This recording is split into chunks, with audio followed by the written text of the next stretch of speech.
ఇప్పుడు ninth class second lesson గానే వాలే చిడియా అంటే పాటలు పాడే పక్షి గురించి ఇప్పుడు మనం తెలుసుకుందాం. మొత్తం తెలుగులో ఎక్స్ప్లెయినింగ్ చేస్తా వినండి. ఒక రాజు ఉండెను. అతడు చాలా అందమైన భవనములో నివసించేవాడు. అతడికి తన భవనమంటే చాలా గర్వము ఉండేది. ప్రపంచము నలుమూలల నుండి యాత్రికులు భవనము చూడడానికి వచ్చేవారు. యాత్రికులు తమ యాత్ర వర్ణనలో భవనపు సౌందర్యము గురించి చాలా విషయములు రాశారు. వారు పాట పాడే పక్షి గురించి రాశారు. రాజు ఈ పక్షిని ఎన్నడూ చూడలేదు. ఈ యాత్రికులు రాసిన యాత్ర వర్ణన చదువుతుంటే రాజుకు పక్షి గురించి తెలిసింది. రాజు ఆ పక్షిని చూడాలనుకున్నాడు. అందువలన తమ సేవకుల్ని పిలిచి, మీరు ఎప్పుడు నాకు ఆ పాడే పక్షి గురించి చెప్పలేదు. వెళ్ళండి, అడవి నుంచి ఆ పక్షిని పట్టుకురండి.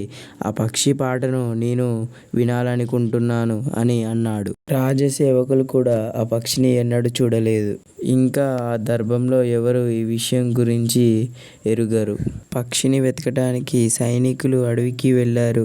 వెతుకుతూ ఉండగా వారికి పక్షి పాడుతుండగా చూసిన బాలిక కలిసింది. పాడే పక్షి గురించి వినగానే ఆమె, అవును, ఆ పాడే పక్షి ఎరుగుదును. ఆహా!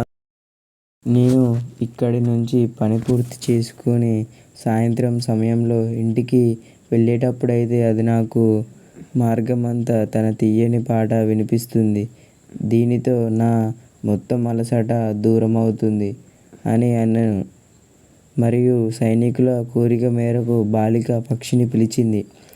నా అందమైన చిన్న పక్షి, మన రాజు నీ మధురమైన సంగీతం వినాలనుకున్నాడు. నీవు వారికి నీ పాటను వినిపిస్తావా అని అన్నది. బాలిక మాటలు విని, నా సంగీతం అయితే ఈ పచ్చని అడవులలో పొలాలలో బాగుంటుంది. అయినప్పటికీ నేను రాజుకు నా పాటను తప్పక వినిపిస్తాను అని అన్నది. మరుసటి రోజు సభ తీరి ఉండెను. బాలికలతో పాటు అందరూ హాజరై ఉండిరి. అప్పుడే ఎగురుతున్న పక్షి అక్కడికి వచ్చి తన మధుర కంఠంతో పాడసాగెను. దాని పాటకు అందరూ ముగ్ధులైరి. రాజు కళ్ళ నుండి ఆనంద బాష్పాలు కురిసినవి. ప్రియమైన పక్షి, నీవు ఇక్కడే మా వద్ద ఉండు. నీవు కోరుకున్నది లభిస్తుంది అని ఆయన పలికిరి. మహారాజా, నేను మీ దగ్గర ఉంటాను. నేను మీ కళ్ళల్లో సంతోషపు కన్నీళ్లను చూశాను అని పక్షి అన్నది. పక్షి కోసం బంగారపు పంజరం తయారు చేశారు. అది కోరుకున్న దానిని రాజు పూర్తి చేసేవాడు.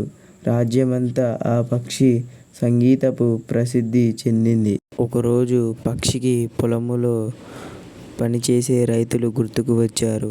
వారందరినీ కలవటానికి అది పొలము వైపు బయలుదేరింది.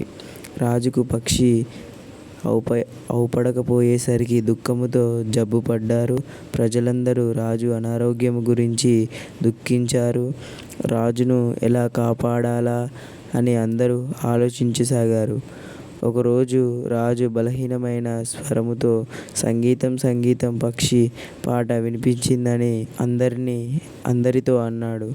సభికులు అందరూ పక్షిని ఎలా పిలవాలా అని ఆలోచించసాగారు. అప్పుడే వారికి మధురమైన సంగీతం వినిపించింది. వారు అందరూ ధ్వని వినిపించిన వైపు చూడసాగారు.